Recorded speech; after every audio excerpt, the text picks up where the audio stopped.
Screen share, here we go. So welcome, happy Wednesday, April 14th.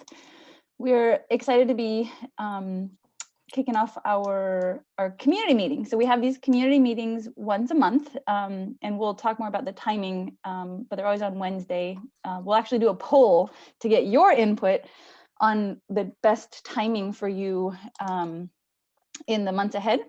So welcome to our CHN community meeting. We're glad that you're here. And my name is Ashley McClure. I'm an internist. I work in Oakland and live in Berkeley. I'm one of the 4 co-founders of Climate Health Now, and really grateful for this community. So glad you're all here spending your precious time with us. So we'll kick off with kind of reviewing our mission, and we had a really exciting month last month because we launched 7 hubs with our members across the whole state of California. So we'll do some really fun kind of share outs from those meetings, and we'll talk about our organizing statement. I'm currently taking a community organizing class with somebody I admire so much, Marshall Gans, and it's all about community organizing, and that's what we're about. And so we're really trying to practice some of the practices that make community organizing powerful. So we'll talk about that. And then we've also had several legislative office meetings. We were specifically advocating for SB 467, the dirty drilling bill, which many of you probably are very aware that it did not pass through its first committee yesterday. We don't totally know what that means. It's really disappointing, of course, but we'll talk about some of the legislative office visits, and Cynthia will kind of facilitate that part. And then we're going to break out into hubs so that you can be sure to know who your people are in your area, and talk about a few different topics, and then some really exciting announcements about upcoming opportunities to engage more. So Amanda is going to lead on this. Hi, excellent. Can you all hear me okay? Mm-hmm. Okay, excellent. And hi to everyone who just joined. I just saw Will Barrett. Hi, Will, nice to see you. Special guest. Yeah, from American Lung Association. Morning. Excellent, good morning. All righty, so we were just gonna go through our mission again, which is always slightly evolving and getting tweaked. But where we are right now is we are a group of doctors, nurses, and health professionals in California who recognize climate change as the public health and equity emergency of our lifetimes. We organize and mobilize the trusted voice of health professionals to advocate for a rapid, just transition off of fossil fuels toward a healthy, equitable society sustained by renewable energy. Yes. Yeah, that is where we are. And I think I would add to that the climate crisis is, I think of it as the largest most permanent social determinant of health, environmental determinant of health. And I think that's something that we also share in common, is that we realize the social determinants of health are more impactful on the health of our patients and our families and communities than our direct medical care. And that's kind of another element of what we really embrace in Climate Health Now, and that health is political. So because all politics are local, and we have to influence politics in order to protect health, we are building our constituency, and what that means in Latin, as Marshall Gans talks about, is a group that stands together and really influences politics. And so we kind of broke down the best we could our nearly 500 members that we have in Climate Health Now into 7 regions.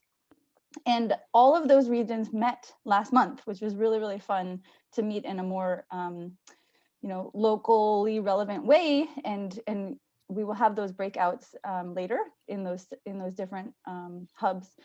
So the meetings focused, many of you were a part of them, but one of the things we focused on is developing what's called our shared purpose statement, and really articulating who we are, what our shared purpose is, what we're working on, and how we are achieving our goal. So this is just a compilation of the kind of crowdsourced articulations of those organizing statements, and how each hub kind of made that clear of what our organizing statement is. So we're not going to go through each one, but it was really, a very valuable experience to go through those. And then what Amanda has done is she's wordsmithed and taken kind of the spirit of each of these hub organizing statements and integrated them into 2 options. So I'm going to read these out loud, and then we're going to do our very first Zoom poll. We're bringing democracy's strengths into our meetings. And what we'd like you to do after I read through them is to vote on which one you think really captures the spirit of Climate Health Now's strengths and how you see it achieving our goals. So the first, we are a community of California health professionals who are mobilizing the trusted voices of our colleagues across California to respond to the climate emergency by supporting health, equity, and sustainability for all people. Awesome. And the second one, we are health professionals who are confronting climate change, the greatest public health threat of our time, and mobilizing our colleagues to actively engage in climate action. So okay. I'm going to try to so let's see if this works. This is our first attempt ever with a poll. It's working. Okay. I can see that. Okay. Great. So go ahead and vote on which one you think captures more clearly the spirit of Climate Health Now's work. And we will kind of integrate this into going forward. 42% of people have voted. It is working. It's great. Cool. Yeah, we really want to know. That's interesting, actually, that you can see that. For me, it says 0 have voted. Yep, we're up to 69%. So I'll give it another 30 seconds or so. Okay. Tell me when I should end it.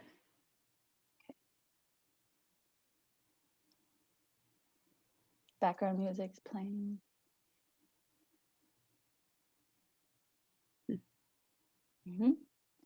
Good. We got about 5 more people who are who can still vote.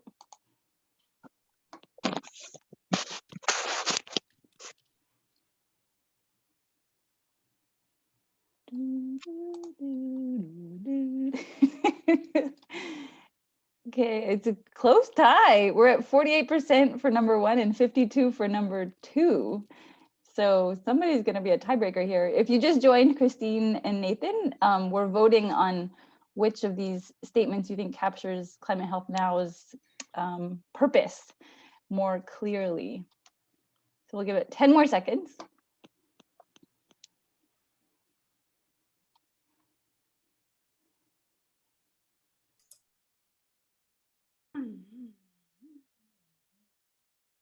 Okay, here we go.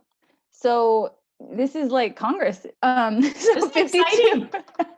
Totally. 52%. Should I end it, Ashley? Oh, sorry. Yeah, okay. I think I did. So 52% voted for number 1 and 48% for number 2. So we're rolling with number 1. I think they both capture, pretty closely, but that's great. So wonderful. So we will kind of, bring that forward with us and as we continue to, strategize on our work. So and now we can add California for sure. I see that loudly and clearly in the chat. Yeah. Okay. Well, it doesn't matter if we voted for number 1. That's true. That's true. Okay. So now we're going to go through each of our 7 hubs, and the one person, hopefully David Mazariegos on? I don't see his name. I don't see him yet. Yeah. He wasn't feeling well. He texted me last night. So is anybody here from the Capital Corridor North State Hub? Let's see. I think Bonnie, do you want to, so the goal is to pull out one of these shared norms that you think is really important and to explain kind of why you think that's important as a norm for a community that you want to be a part of in just a minute or two. So Bonnie, would you want to take a lead on that? Sure. I guess I wasn't quite prepared for the norms, but let's see. And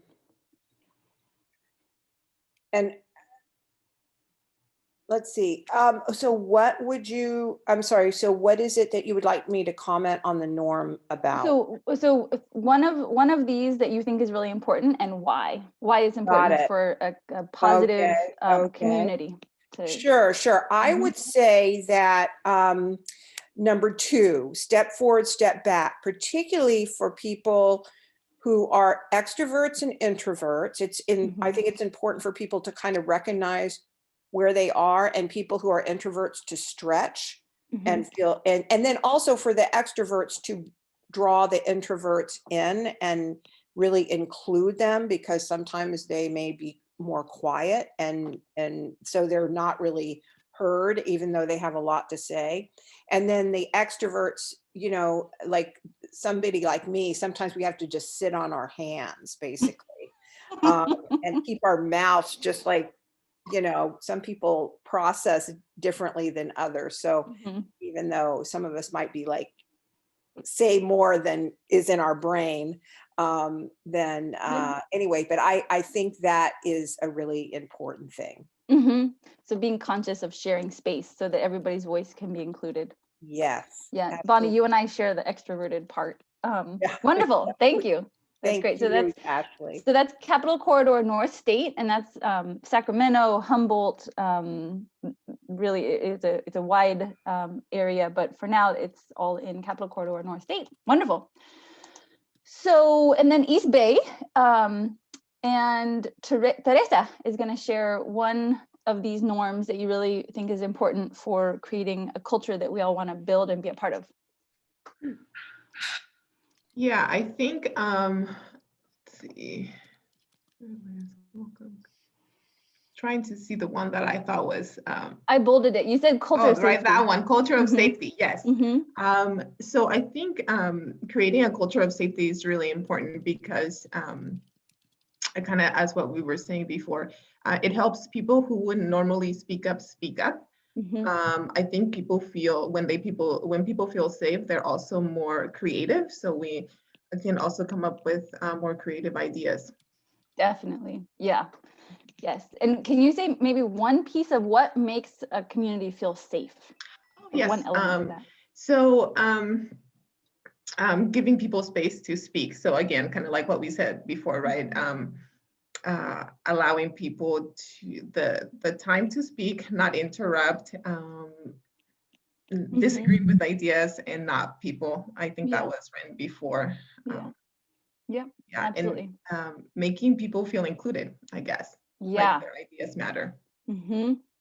Inclusion, that is one of our themes that we're really trying to make real this year with Climate Health Now and Forever. But yeah, thank you very much, Teresa. Wonderful. Now we're going to move to our San Francisco Marin Hub, which is also called Golden Gate. And Adrian, are you here, Adrian? It's possible. There's one San Francisco phone number. I don't know if that's Adrian. Otherwise, I don't think I see her. Okay.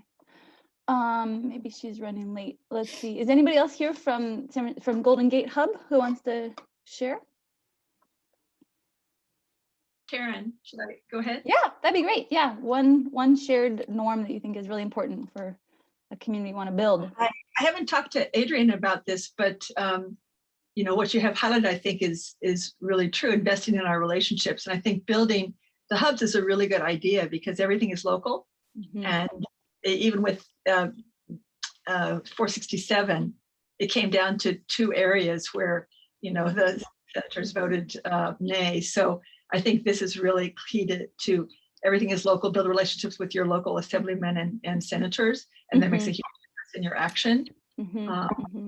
And community culture, I mean, as we know, California is very different. We see that from the way 467 was voted. So I think we have to be aware of that, if not everyone in our community. If it's like Northern California, which is a wide area, we have to be very aware of prioritizing different cultures in different areas and listening, because we don't do enough dialogue. Absolutely. Yeah. And I think about this too, as being really important. I think a lot of us have such a sense of urgency about the climate crisis that we like action feels so imperative that sometimes I don't prioritize building the relationships that are necessary to have effective action as much, because there's such a, you know, concern for the future. So I think this is something I really have to keep central, that it's about building people power, and that's really, you know, what community organizing is built on. Great, thank you, Karen, for stepping up. We have to get there together.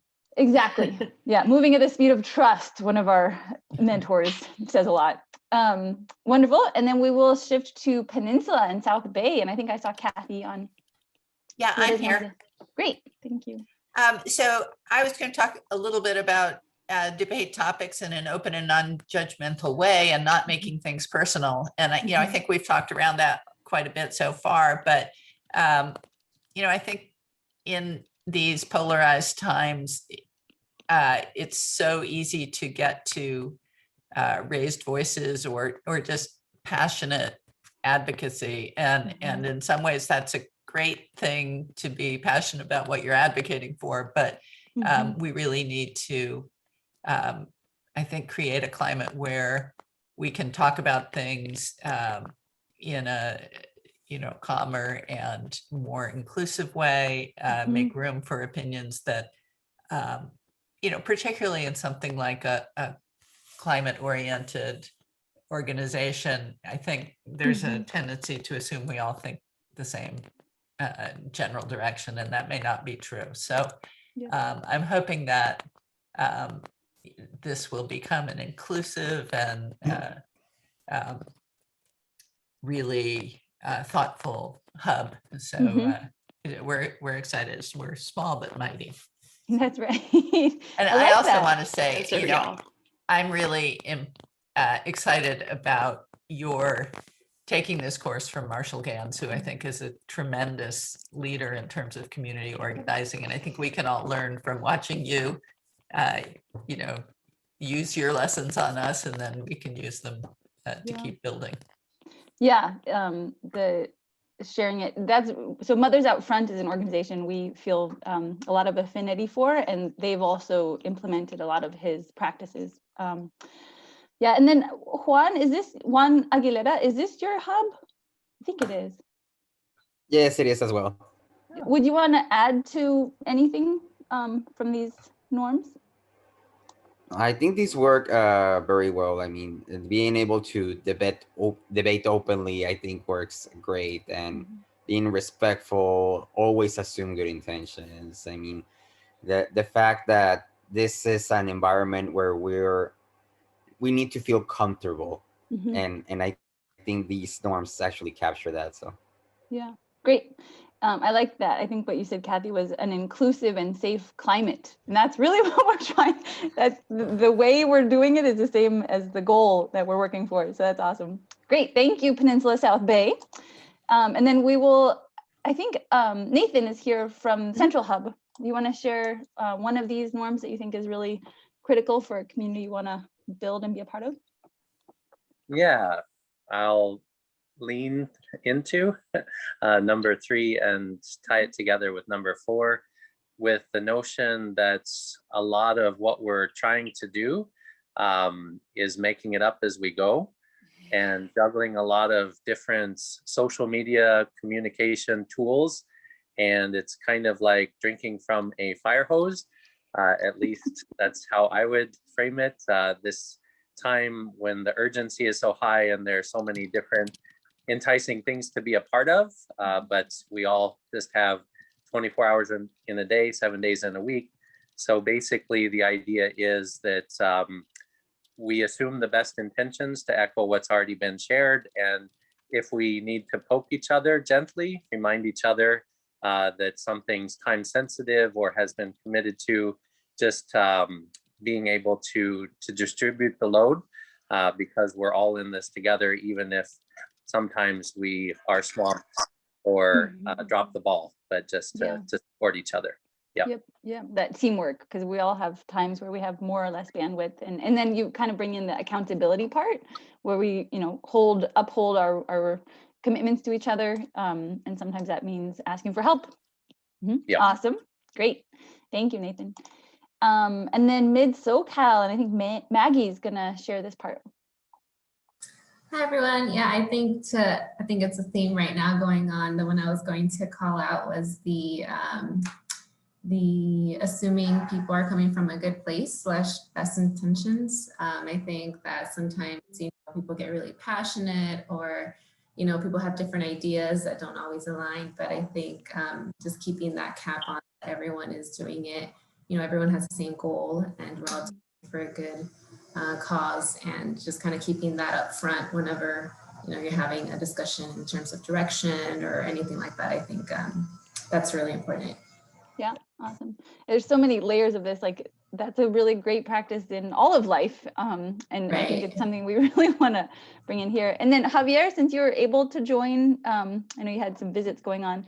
Do you want to add to that, to the Mid-SoCal shared hub or shared norms? Reading them, it's really great. I think for me is this one: be willing to challenge our own assumptions and aware of our privilege and position of power.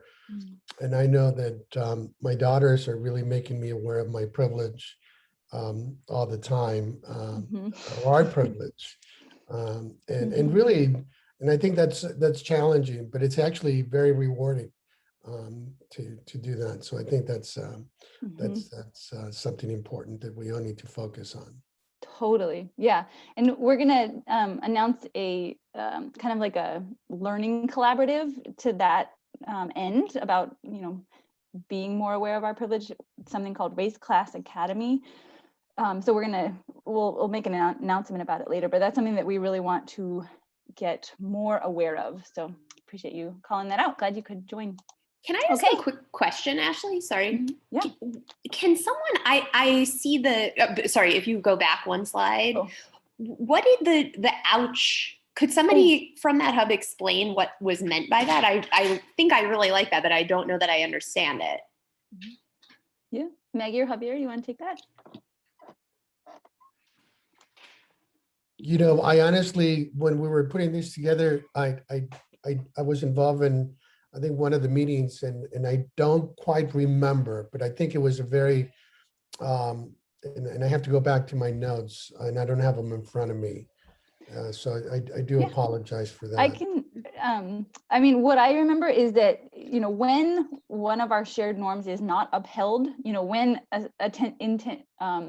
when assumption is made that like somebody's not coming from a good place, or it's not a collaborative, spirit, or somebody's feeling personally attacked instead of debating an idea, then we could literally say, ouch, just to like name that, that norm is not being upheld. Because sometimes you can kind of get in that fight or, freeze state. And so that is maybe something that's easy to grab onto if something has been, a line's been passed. So that could be kind of the life raft we reach for. And then Karina, did you have a? Yeah, I wanted to extend from what Maggie and Javier, and then now you, Ashley, are saying, to tie all those things together, to assume we're all in this for a good reason. And we all come from different positions and perspectives.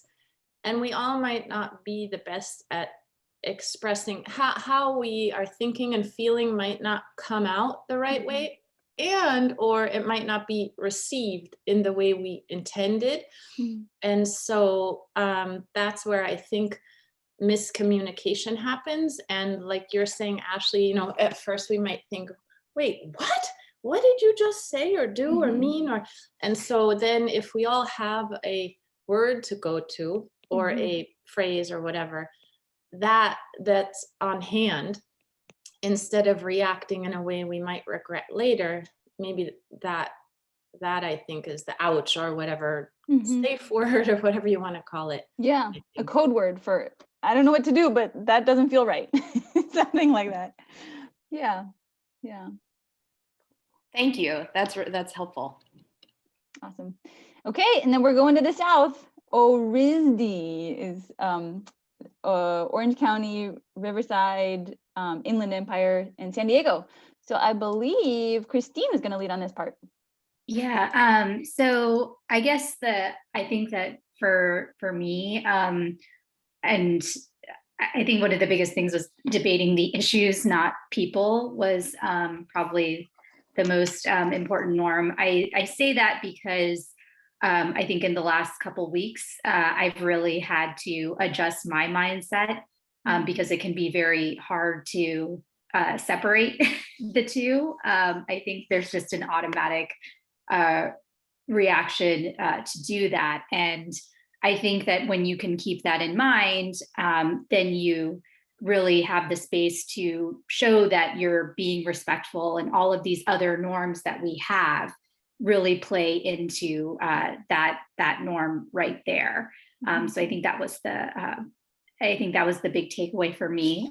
Again, especially recently. Yeah, the learning curve is steep for how to really be inclusive. So wonderful. Thank you. Vanessa, do you want to add to that at all? I kind of like the ouch word, actually. Yeah. I think that's good. I know that's not in ours, but yeah, and we talked about decision making, you know, in terms of quorum. And sometimes we don't have a lot of people on, but other times we do. So yeah, having a process for determining decision making, I think is important. Yeah, and I think I imagine that's going to come up like in the months ahead, that we'll get more explicit on how we make decisions in climate health now. So we'll flag that and come back. Awesome.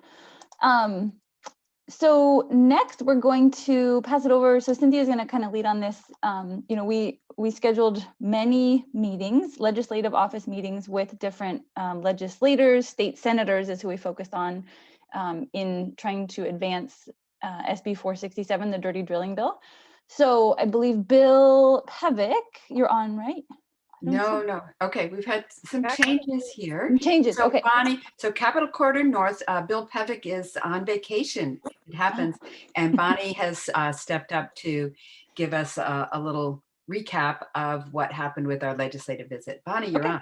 Yeah, hi. You know, first I wanted to actually comment on 467. I watched the debate yesterday in committee. And the big thing that stood out to me was the lack, when he was asked, when Senator Wiener was asked about, quote, the medical aspects of this bill, he kind of stumbled. And I wish that, you know, in hindsight, I wish he had taken somebody from Climate Health Now to be one of his lead witnesses.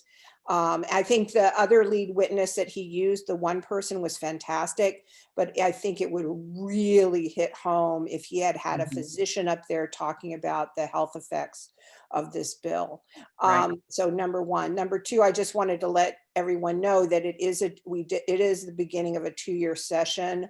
So this bill could become a 2-year bill. So it's dead for this year, but it might show up for next year. So just to let you know, so it's kind of asleep, but not until next year. Okay, so there were 10 of us on the call from Climate Health Now and from Physicians for Social Responsibility from the Sacramento area. And we met with, the legislator was Senator Dr. Richard Pan, he, is in the 6th Senate District, which is the Sacramento area. And Dr. Pan is a developmental pediatrician and actually someone I've worked closely with in the past.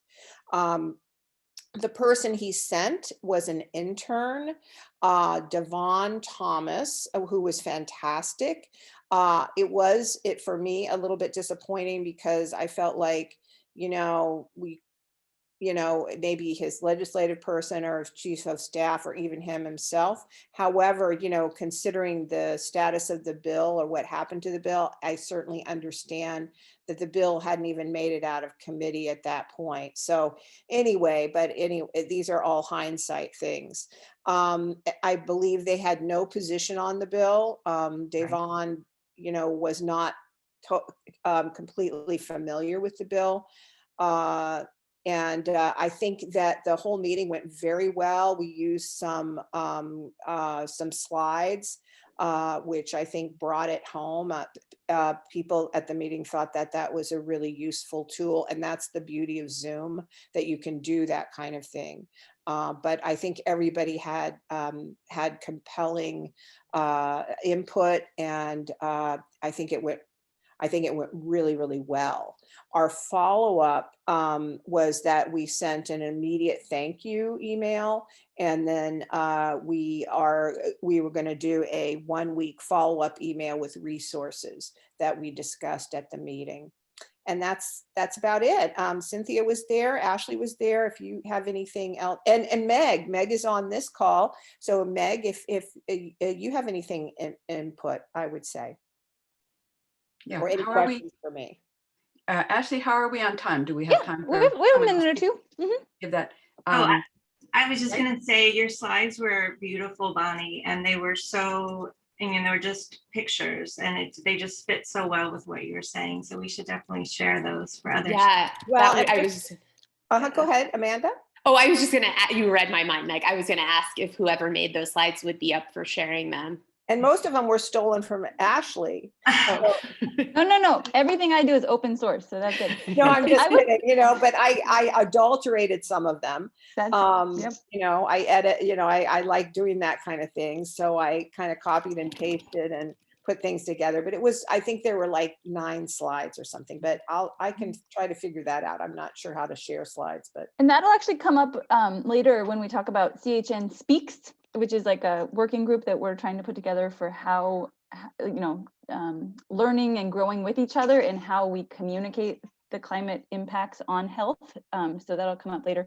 The last thing I would say about the meeting with Senator Pan's staffer was that Senator Pan has introduced the bill SB 17, which is declaring racism a public health crisis. And I think, one thing that came out of that meeting was the notion of like, how can we help, because we realize social determinants of health and racism is part of that, and climate, it's all related. So I think that opportunity for maybe synergy could be a really important seed that was planted.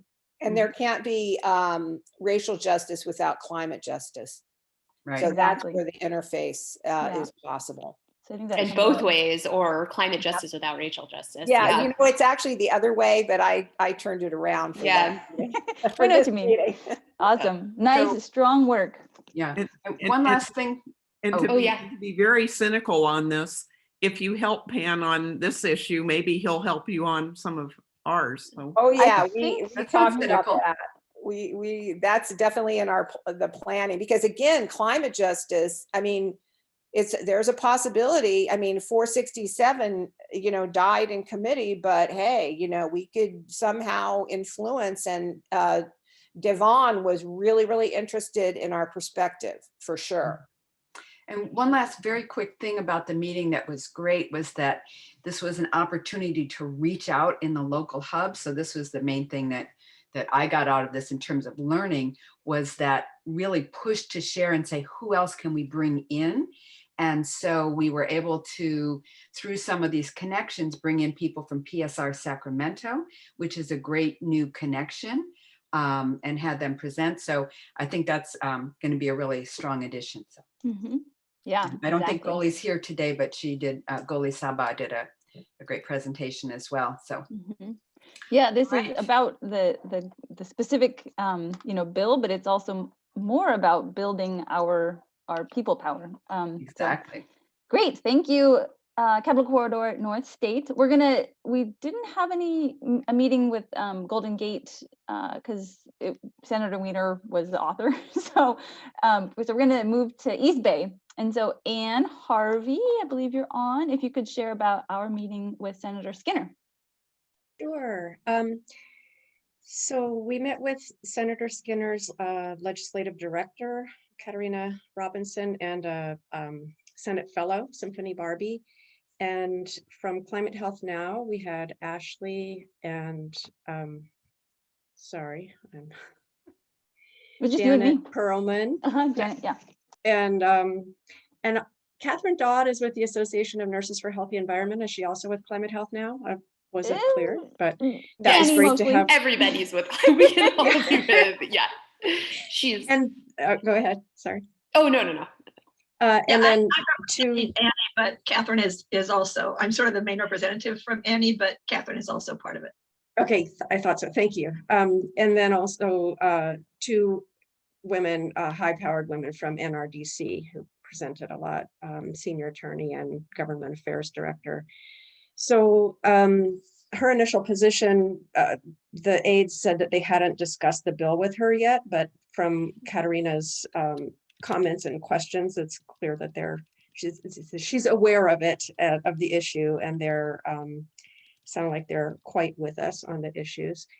One thing that I learned is that they really asked us to give talking points in particular things that might need reasoned explanations that Nancy Skinner is very skilled at.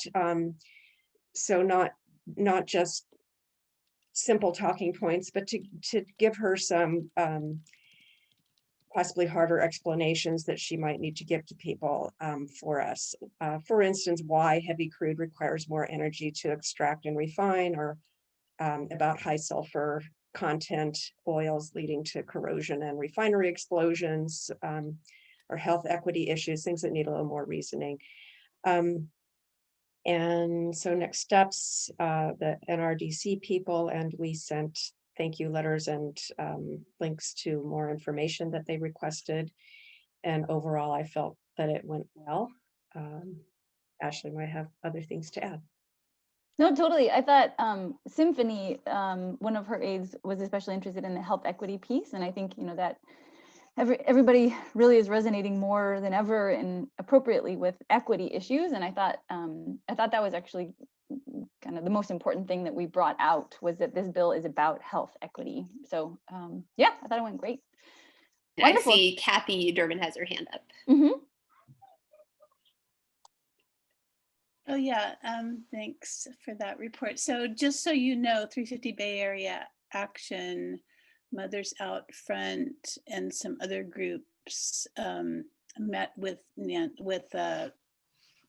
Katerina and Symphony right before you guys did. So we kind of did double duty, you know, presenting 467. We were talking about other bills as well, but we definitely laid the groundwork. So glad that you were able to follow up on specifically the health issues or the more technical issues. Mm-hmm. So a good way to make sure that we're kind of maximizing our efforts. Mm-hmm. So do you think, Kathy, just to build on that, do you think that that is generally helpful, like for them to hear in multiple ways about the same thing? Or do you think ideally we would have all coordinated and been on the same call? Or do you think it doesn't matter? Well, with half an hour, it's really hard to go over multiple bills. And we went over like 5 bills with her because Nancy's on the Environmental Quality and Transportation Committee, we want to hit them up for other priority bills of ours. So we only spent like 6 minutes on 467 and okay. Sometimes it works to your advantage, but it has to be kind of planned out and see who's available and what you all are trying to do. Okay. So yeah, I mean, when we're in close enough touch that we can coordinate that when possible. Okay, can we move on to East Bay? Oh, yes. We just lost that slide. And Susan Penner was going to present this for us, who brought in the 1,000 Grandmother group as well. So that's another great connection. Susan, can you take it from here? There we go. We met with Senator Steve Glazer, who's in District 7, Contra Costa County, at least parts of Contra Costa County. We met with Joshua Wright, his aide, who is a new graduate from UC Berkeley, very young, I hate to say it, kid, you know, but anyway, young, but very personable. And I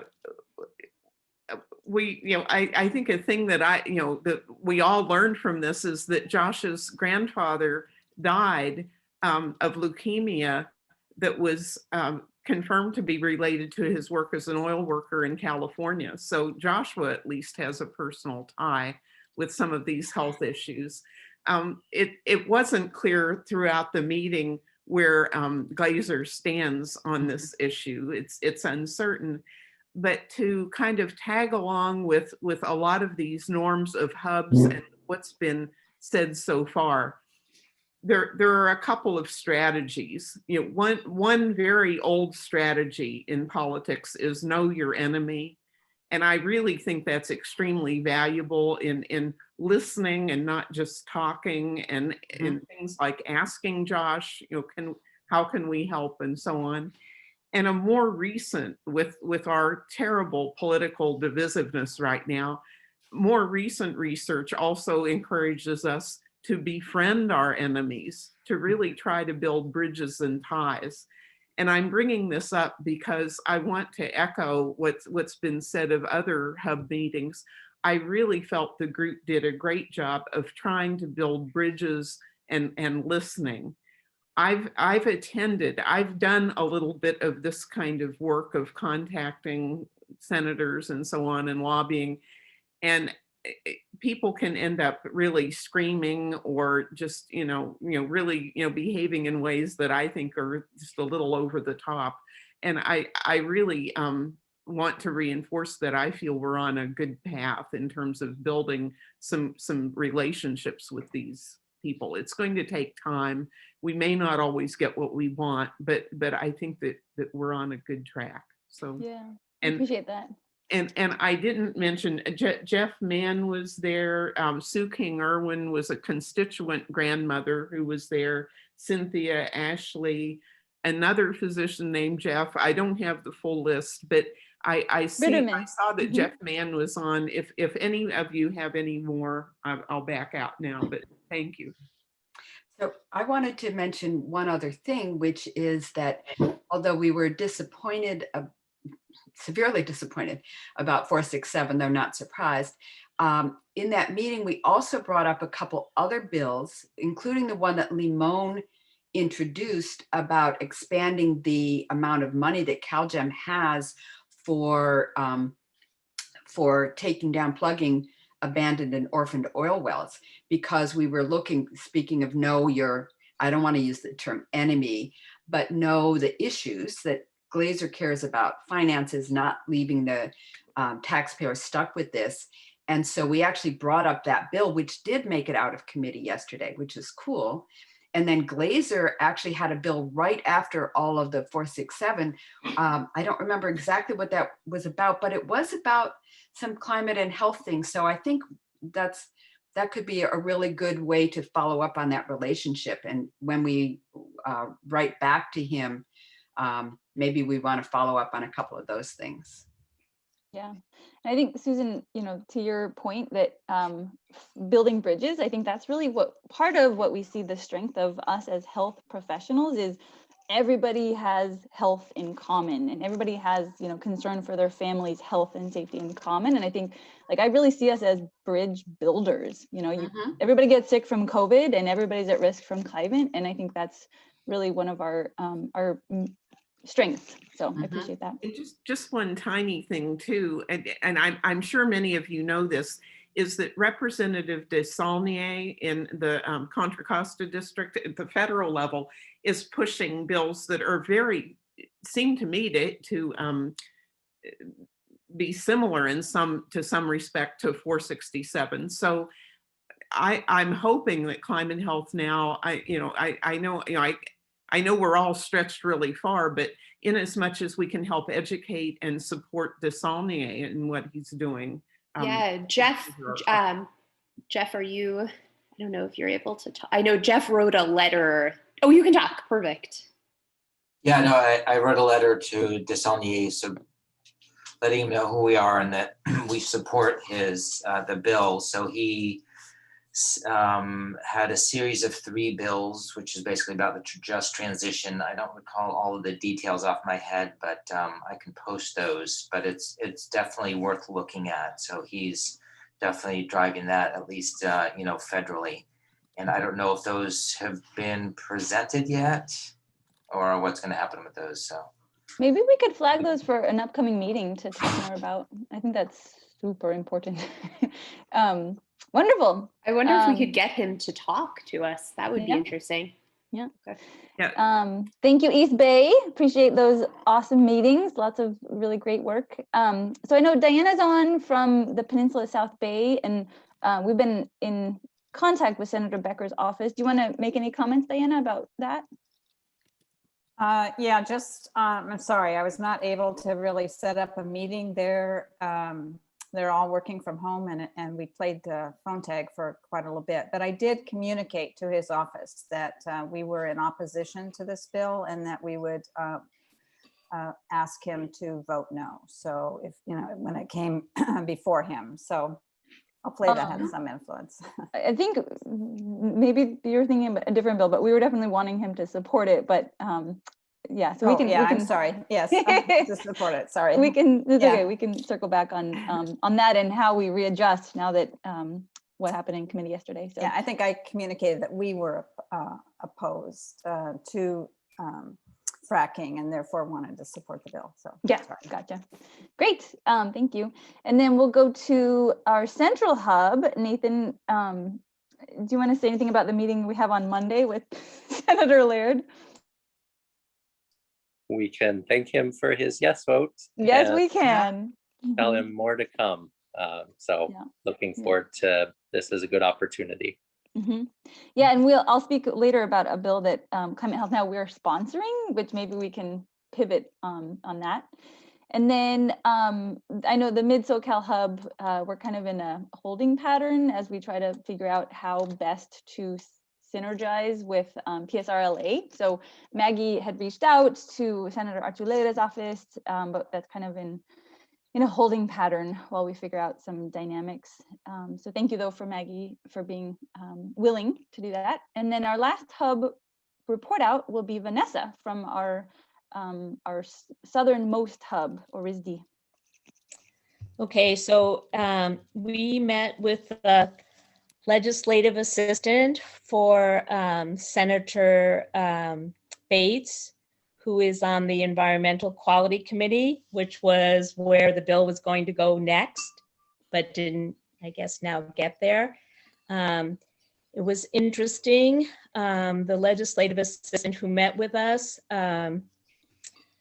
was very nice, but she had only come on since after COVID, and the reality is too that Senator Bates is terming out for the next term. And so, she wasn't aware of the bill. We kind of tried to inform her, emphasizing environmental justice, and that we knew that Senator Bates was a social worker, and encouraging her to be, as a grandmother, do the good, right thing for environmental justice in this bill. And the big message that we got from the legislative assistant was that Senator Bates responds to her constituents. So that it was important that she hear from them. And we did do a follow-up, email to, again, say we hope for her support. And locally, where I live, we are also, so I'm a constituent, as are people in Encinitas, or parts of Encinitas, Carlsbad, Oceanside, and Vista. So I also tried to reach out to those organizations like DEMCO that I'm part of, and encourage them to contact her and indicate their support. Christine, do you have anything to add? Yeah, I was just going to say that, what we tried to focus on more because of the communities that Senator Bates represents, because of her background, especially with being dedicated to fighting against the opioid crisis. We really tried to focus on health, the health effects, even though we did touch on the equity issue. But I think, again, going back to some of the comments I've heard about knowing your audience, that's what I'll say. I think that for us, we've felt like trying to, really bring up environmental justice a lot wasn't necessarily going to make the same connection, as much as just really trying to drive home the point that, these extreme extraction methods are extremely dangerous to the health of your constituents. And we tried to work that angle with her legislative aid. Yeah. But I think one thing that surprised us was the fact that she didn't seem to be aware of this bill, considering her roles. But anyway, but it's fine. I mean, she got the information, and at least what we also took away was the fact that her aide Brianna said, she really likes to have a lot of information to review from both sides, like pros, people who support it and people who are against it. And then also that she responds really well to constituents and their comments and what they care about. So then after this meeting, we kept trying to just email blast a bunch of people, a lot of doctors, and asking them to basically please call in, and if you can't reach them, just leave a voicemail or email, and to really reach her in that way. Yep. So all politics is local. Javier has his hand. Yeah. Oh yeah, you said. Okay. I just was wondering, especially for the Mid-South Cal, there's Senator Connie Leyva.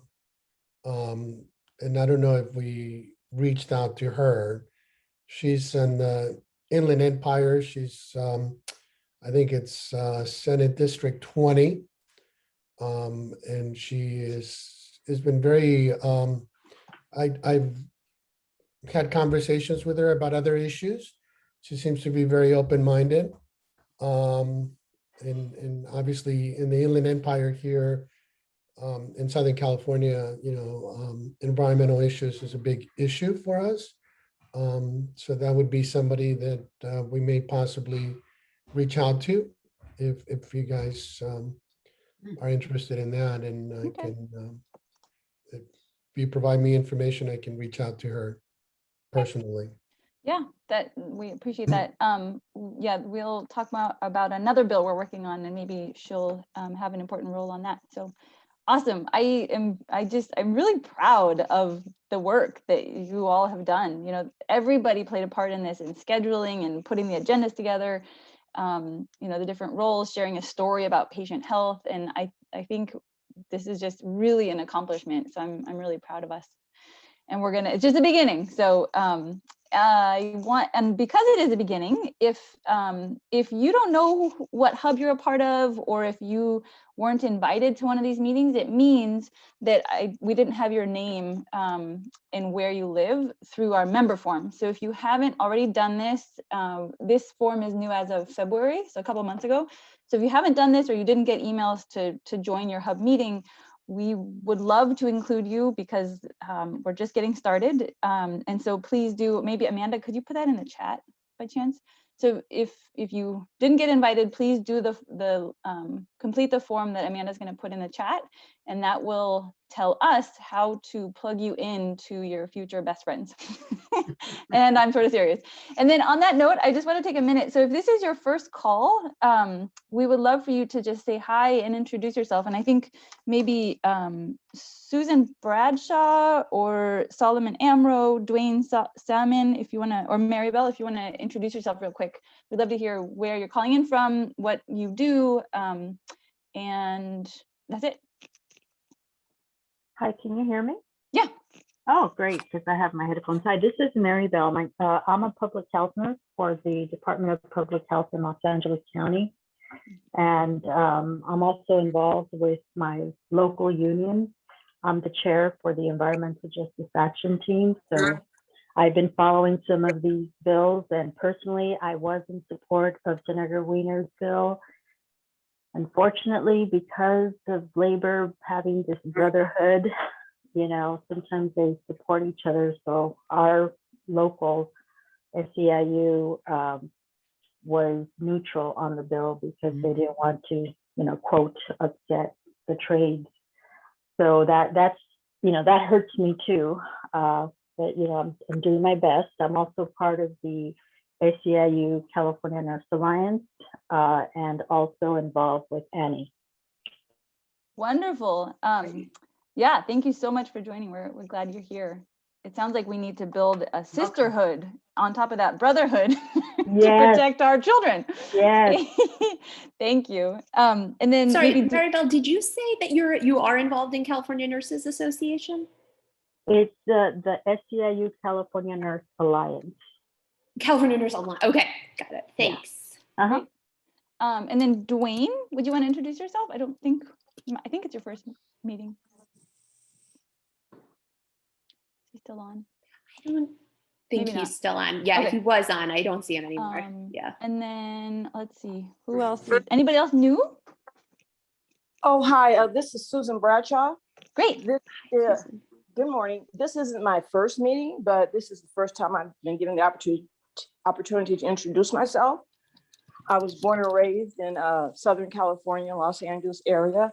I completed my residency in preventive medicine, public health. And at that time, I obtained my MPH in environmental health. Wonderful. And so I did a lot of work a long time ago. I mean, I finished like in 1993, but I've always had the interest. So I'm a former president of the California Academy of Preventive Medicine. And I met one of your physicians, Dr. Mahoney, and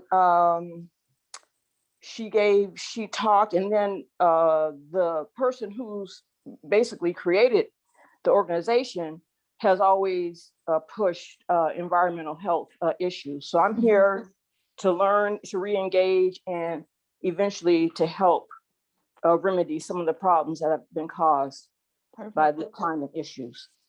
Great, we're really Are glad you to have you. still in LA, Susan? Oh, yes, yes. I Okay. work for the Department of Public Health for the County of Los Angeles. Okay, Awesome. cool. And Glad we to have a have you. meeting at 1:30 today, right? Or Yes. or 2:30. I'll talk to you then, Susan. Okay, thank you. And anybody else, their first meeting? All right, wonderful. Thanks for introducing yourself, Maribel and Susan. Glad to have you. Javier, do you still want your hand raised, or is that from before? Sorry, I never took it down. Okay, just checking. Making It's space, confusing. right? Wonderful. So now we are going to do some Zoom magic, and we're going to take, let's see, let's do a little time check. So it's 9:30. So we're going to take 5 minutes for everybody to go into your hub. So we'll come back together at 9:35. So let's see. I think what you'll need to do is assign yourself to and your you hub. should be able to do that now. Are you guys able to do that now? Not yet. How? Broadcast message to all. It should appear on the screen, right? Are you all seeing a place where you can go to? Says No. please wait to be assigned. Not yet. Oh, do we have to assign you? Uh-oh. It doesn't Okay. say anything for me. There's nothing. Okay, I can manually assign. I think I can too. Except And you can too. Let's see if we Who's the can. phone number? 415-963. Actually, if you go into, I believe if you go in, isn't there, no, usually you can go into there's a breakout place and you can choose, but I don't see that. Okay, so in your hubs, we're going to assign you. If you could talk about, introduce yourself, what you do, where you work, and then any comments about your meetings or upcoming opportunities in your area. That's the goal. And I'm sorry, I'm doing this quickly. If I assign you to the wrong room, I'm sorry. I think I know where most people are, but you'll have to tell me if I put you in the wrong room. Thank you. I think this is on I think I must have clicked a button that doesn't allow you to self-assign. That is my fault. The darn buttons. It's okay, we're cool. It's going. Where's Maribel? She's in LA? Yeah, LA. Yeah, Maribel, I think she said LA. Okay, good. I have no friends in LA. Yay. Yes, you do. Okay. Oops. Who was the 415 number? I didn't catch that. I'm gonna guess San Francisco. We'll put them in San Francisco. That Mary may be wrong. Williams, put me in the Capitol Hub, please. She said. Oh, okay. Mary Williams in the Capitol Hub. Got it. The northern ones are so split, it's hard to know. Yeah, I wonder if you should put me in with the Capital Corridor as well. You want me to? Okay. Yeah, I think because that's a group I've been working with. Okay. I'm gonna join Peninsula.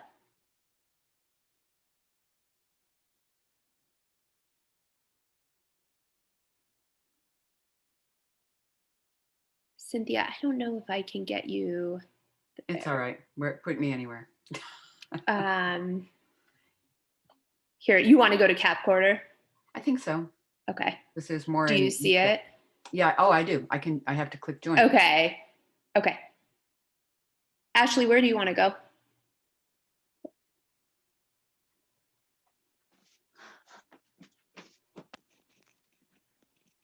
Ashley, do you want to go to Central and I'll go to South Bay? Yes. Okay. I don't know if I can join. Can you? Yeah, you click, I can put you, well, okay. Do you see, if you see next to the name, I can assign you to, where did we just say you were going to go? Okay, but you're going to bring us all back at 9:35, right? 9:35 in 3 minutes? Okay. Yeah, it's okay. Okay. Yeah, so if you could send me, I'll go with Nathan. Where do you want to go? With Nathan, that's Central, right? Yeah. Okay. Join.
Okay, how do we bring everybody back?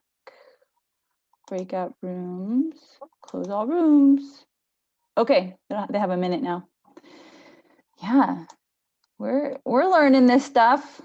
The poll, that was the first time we've done a poll. That was pretty cool, very useful. Yeah, good. How's your work going? It's okay, finishing the string of night shifts, and then I have a couple weeks off, so gonna try and really do a lot of mobilizing advocacy. Quick question, it kind of came up with, I guess, the California Nurses Association. Are you, I know you're internal medicine, are you part of ACP, or is there a mapping of these big orgs for general specialty, and how we might have CHN teams within those that kind of something like that? It's such an important question. I am an ACP kind of dropout. I really focus on CMA, and I'm trying to get involved in AMA actually. But I really like that idea of mapping onto the organizations that we're part of. Welcome back, everybody. Totally That's fun. Hope it worked. You know, we're figuring this out. I think it worked. I think feedback on that? Next time I will make sure I click the button that says you guys can put yourselves in.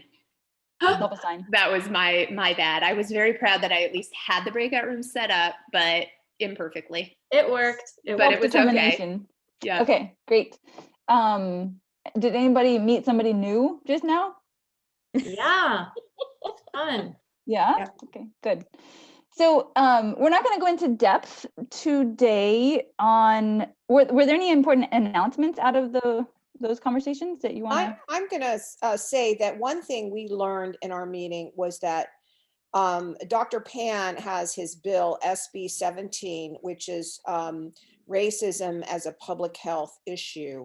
And so we talked about meeting with him to talk about that bill, because honestly, racial, like we talked about climate justice, could be an issue that maybe we can kind of influence him in an indirect way and kind of backdoor the issue in that regard. So just, I think that's our next step in our group.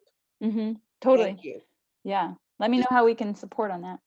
Just one other thing I wanted to say quickly from our Golden Gate Hub, San Francisco Marin Golden Gate Hub, and Margie and I talked about this, is we felt it was lost opportunity with 467. That really hurt me to realize that maybe if we'd been stronger, you know, we thought we have Wiener, he's got the bill, you know, he's such a good spokesman for himself. He's got how many 20 some bills that he's working on. So that tells you perhaps he needed the support on this. So anyway, lesson learned. Yeah, I think there were a lot of lessons. We were also, you know, kicking ourselves that we didn't get to be there in person and show up in, you know, white coats, stethoscopes. So more to come on that debriefing. Yeah. And I think we'll do that in our hub meetings in May. So great. Maybe one more share out from a hub conversation. I was just going to say, I think, so it's just Vanessa and me in our ORSD hub. I think that for us, you know, we're probably going to try to do meetings outside of this to meet with our hub, because so many of our members are clinicians who are working during this time. And so they're just not able, like, they've emailed me. I've had email conversations with them, but in terms of meeting in person, that's been pretty difficult. So anyway, so yeah. Yeah, the schedules are very challenging. So yeah, maybe if we can help Christine with any way, like if you need a Zoom room or whatever, let us know. We can totally do that. We can provide Zoom rooms. Yeah. Okay. Yeah, I think we need to. Yeah. Oh, and Maribel has her hand up. Yes, thank you. I didn't share this in the hub because we didn't have enough time, but I do want to bring everyone's attention to AB 1024, which is the bill by Santiago regarding the excise cleanup, of which I believe Maggie mentioned she lives in Commerce. And for those who don't know, the excise battery recycling plant is now closed. It's all the lead release and other things related to the lead poisoning, arsenic, and other things that were being released when it was in production. But now that it's closed, they sealed it up. It has plastic. If you go on Google and research it, you'll see how it's all closed up with plastic. And that is costing Californians $80,000 a month to keep it contained, which is a lot of money. So, you know, Santiago has this bill and SEIU California is in support of it. So I just wanted to bring it to your attention. Yeah, thank you. I hadn't heard of that. Where is Vernon? Vernon is outside of LA, is that right? Vernon is near Huntington Park, Maywood, you know, so there's multiple cities that are affected because, you know, during the stacks that were releasing all this contamination, you know, it would go to different communities in the area. Okay. Yeah, thank you for bringing that up. We could maybe include a link to that in our follow-up newsletter. So thank you, Maribel. Awesome. Okay, so we're not gonna go into depth today, but just to kind of speak to the structure that we are developing. So we have our hubs locally, and then we have our 4 action teams, which are the oil and gas team, the electrification team, the divestment team, and then healthy voting. And so we're imagining that those topic areas kind of overlay into the hub, to the different hubs, as kind of, you know, affinity groups of issues that are especially interesting to different people. So just to name those, and when you do the demographic form, you know, we help connect people to what they're most interested in. So those are how we organize our work. And we have maybe 2 minutes if there's anybody from any of those teams who want to make a quick announcement. Now would be a good time.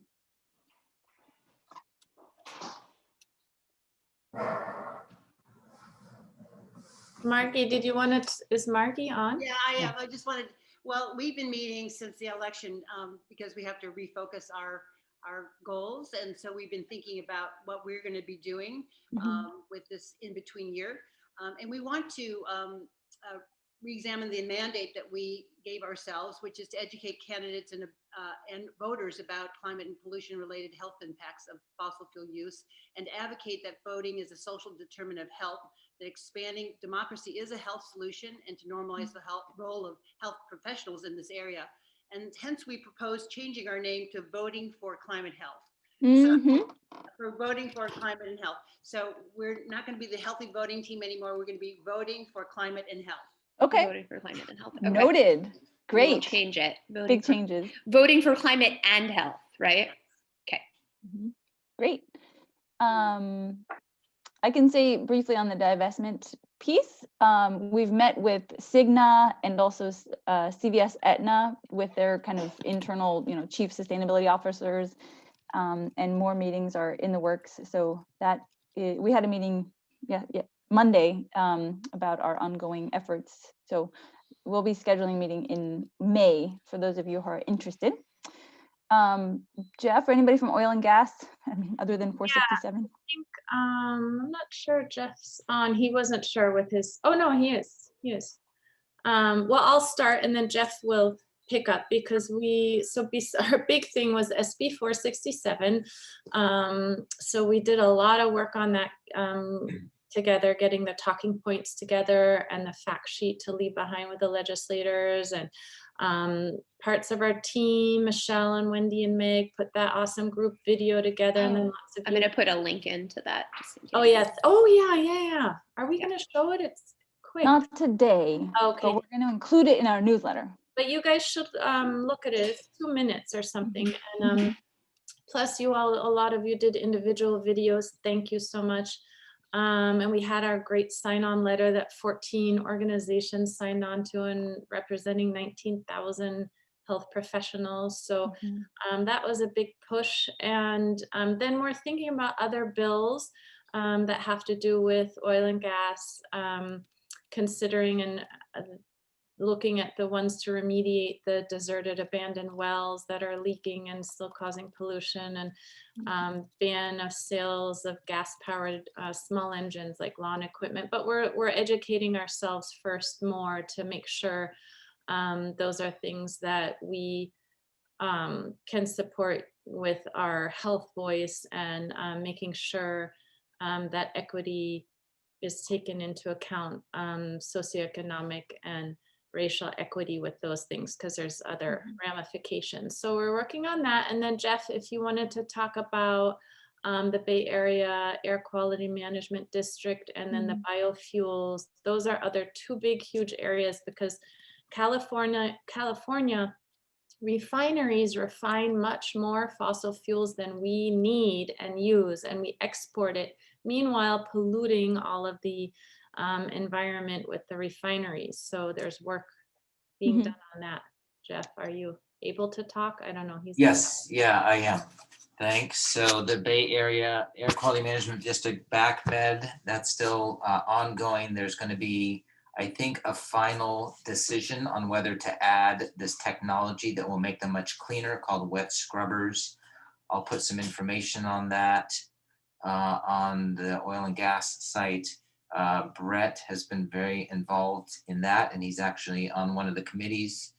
I would tell you with the committee, but it would take the rest of the meeting. It's such a long name. So Community Emissions Reduction Program, I think. CERP. Yeah, exactly.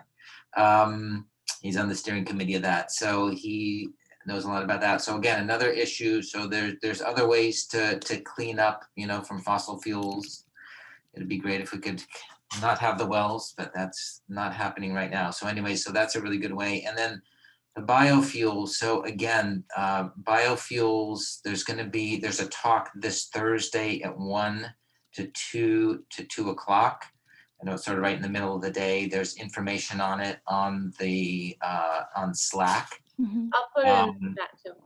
What's that? So there should be a connection. So these are two sort of world-renowned experts on biofuels, and the only way to decrease the emissions, well, one of the two ways from flying and from large trucks right now is biofuels. So even if we could electrify everything, those are not going away. So biofuels are going to be huge, and they're really quite controversial, and it's sort of a very interesting going on right now. So anyways, that's this Thursday at 1 o'clock.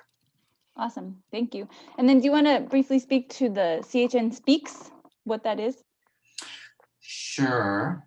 We want to educate anybody and everybody who will listen about the health harms of climate. And so we have put together a group called CHN Speaks, and we are, this is a group that we are getting together talks that other people have given, so that anybody who wants to give a talk doesn't have to start from ground zero, and they will have some resources available. There's some of the people in the group who have done a lot of speaking before, and if anybody wants to chat with them, everybody's very, very willing to share their experiences with that. So that is what we're going on. Great. And how would somebody get involved if they wanted to practice giving talks with you guys? Still working that out, but please feel free to call me and Laria, and we are going to set up a Google Drive that has some of the talks on there. It's still, we've been working so much on 467, but that will be there. But please feel free to call anytime. We all have some talks. Amanda, you wanted to say something? I was just going to put in a plug too. So one idea that came out of CHN Speaks that I think is a really good one, but I'm wary to do it until we have more of a structure in place, is to have on our website an opportunity for inbound requests. Like if somebody wants somebody from CHN to speak at an event, either medical professional facing or public facing, that would be, I know a lot of other groups have that already. What I think we really need is someone to take the lead on saying that they would field those requests. I would definitely help, but I just don't feel like I can commit to that without some backup help. So if that's something that you're interested in or know somebody who might be interested in that, please let me know, because I think we'll wait to put it up on the website until we kind of know that we could handle it. Yeah, like a media Well, inquiry. not even, I don't even think it's media. I think it's like group, like Speaker groups, requests. Speaker Yeah, requests, yeah, exactly. got it. Yeah, not media. Yeah. Okay. Oh, Adrian, I see you have your hand up.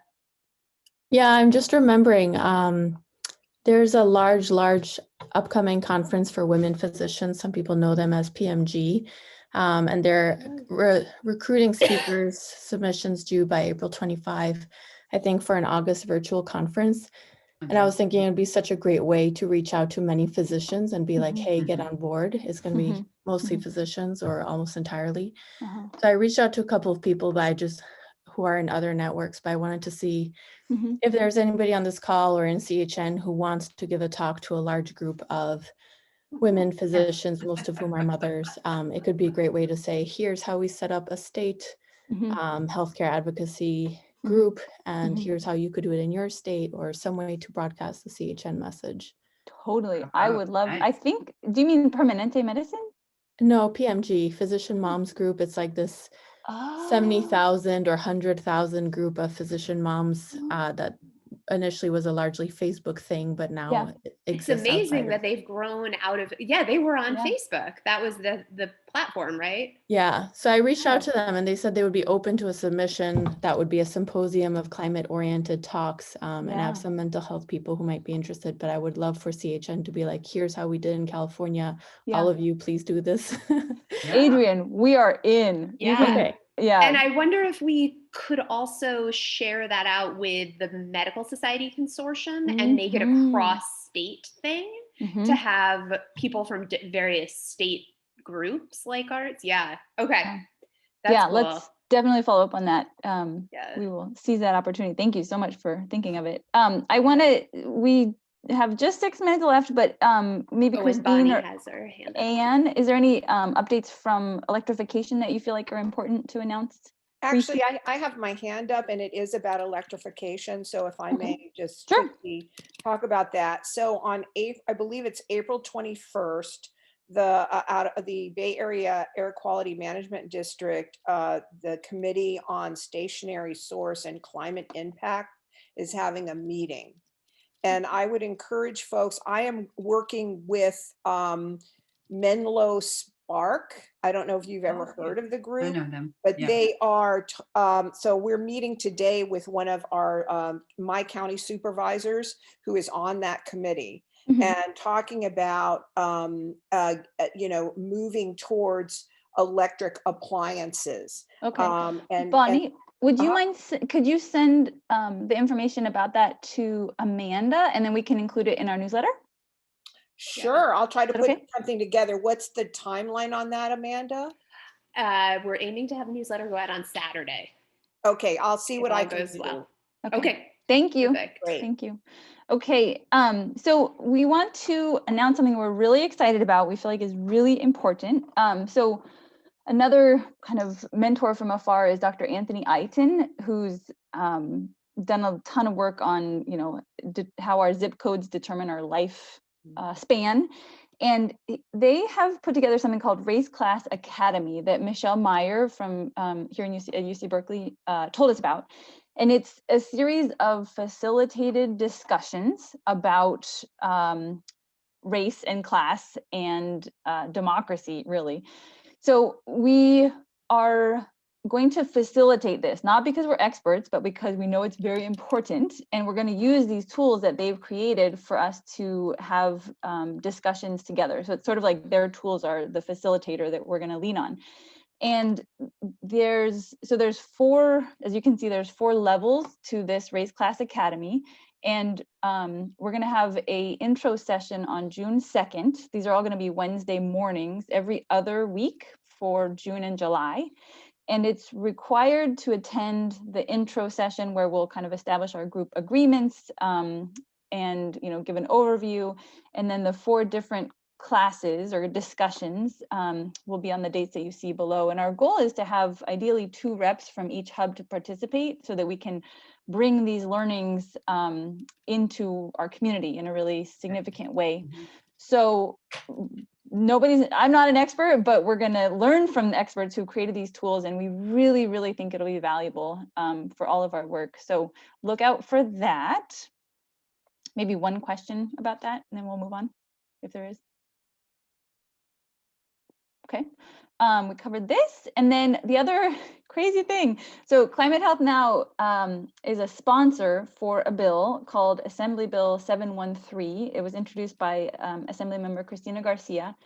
The title is Health Equity Impacts of Climate Action. So in brief, the California Air Resource Board is the agency charged with implementing the greenhouse gas reduction goals of the state. And so at least every 5 years, they have to produce something called the scoping plan, which is like a mega policy plan with the goal of achieving our zero carbon emission goals.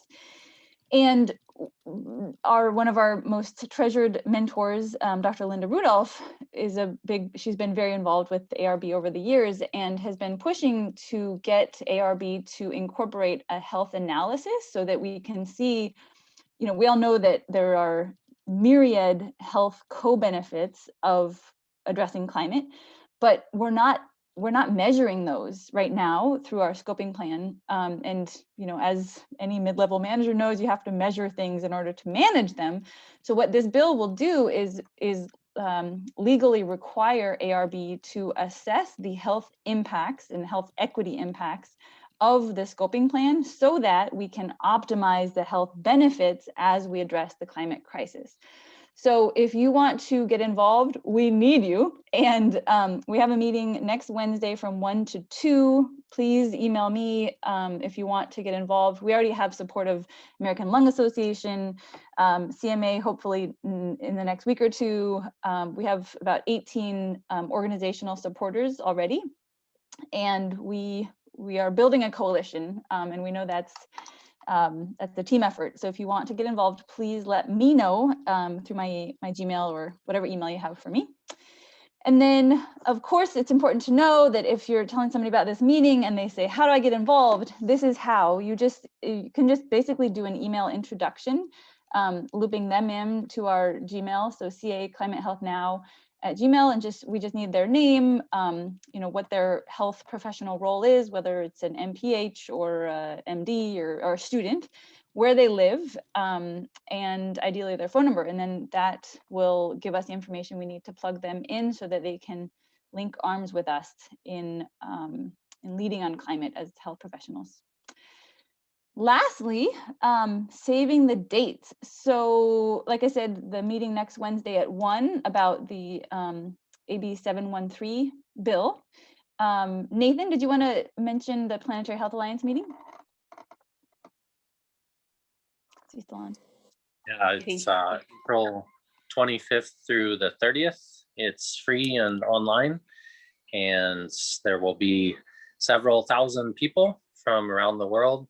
And I know the planetary health term might be unfamiliar to some, but I think it's an exciting space that really explicitly integrates environment and climate into global health. So there'll be lots of great opportunities to connect with other people and some events that are specifically focused on climate and health. So would be happy to connect with others.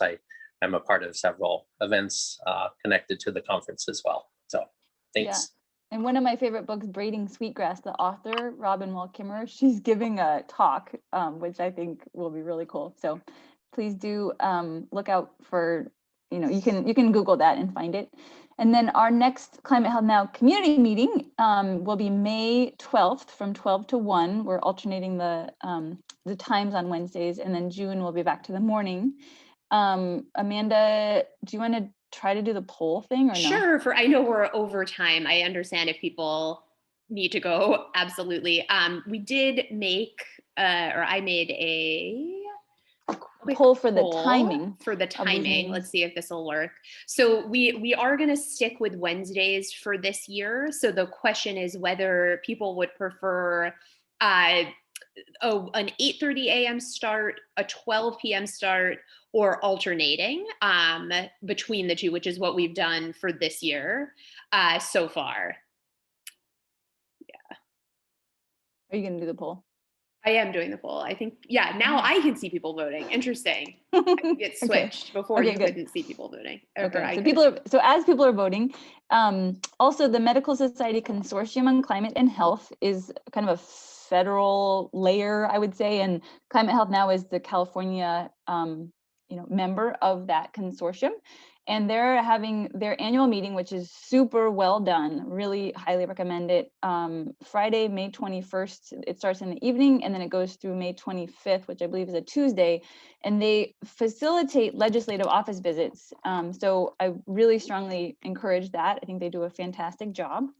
The Race Class Academy, as we mentioned, will be every other Wednesdays starting June 2nd. So if you want to sign up, just look out for the newsletter. We have a Google form if you want to sign up.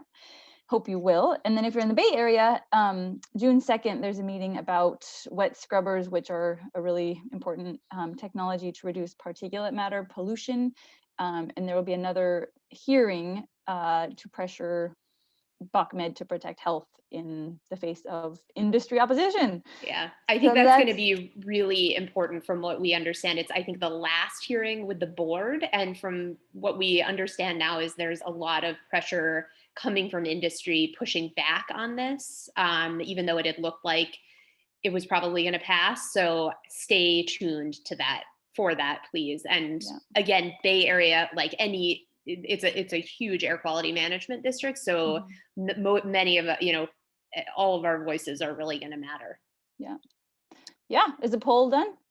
Yes, it looks like 8:30 a.m. start, won by a hair. Okay. Okay. Cool. Okay. Wonderful. Well, that's But of course we're the 8:30 crowd, so we have to give that poll to the people who come at 12. That's a good point. That's fair. That's a good point. Yeah, good Wonderful. Point. Well, a huge thank you to everybody for spending your morning with us. We really appreciate your solidarity and your being a part of building this community. And we look forward to the events ahead. And please do look out for the well done newsletter. Daisy is working with Amanda on that. No, actually, Laria. Yeah. Thank you, Laria. So we hope you have a wonderful day. We can stay on just for a couple of minutes if anybody has any questions, but thank you for joining. Woohoo. Bye. Actually, I'm going to jump to another meeting. So stay well, everyone. Bye. Thank you. Bye, everyone. Oh, Adrian, do you have a second to stay on? Okay. I think I'm so yeah, that's really interesting about the moms, the physician, what is it called? Physician mom group? Yeah. Yeah, that's really, really interesting. I would be curious to be not necessarily, to be part of it as a speaker or just help try to facilitate other speakers. That would be really cool. I wonder, what do you think would be do you think it would make sense to reach out to the people at the Med Society Consortium and ask them to put out a call to the state groups? It could. Honestly, I don't know that much about the medical consortium. Tell me a little bit about it. Okay. They are, so it's the Medical Society Consortium on Climate and Health. They're out of George Mason.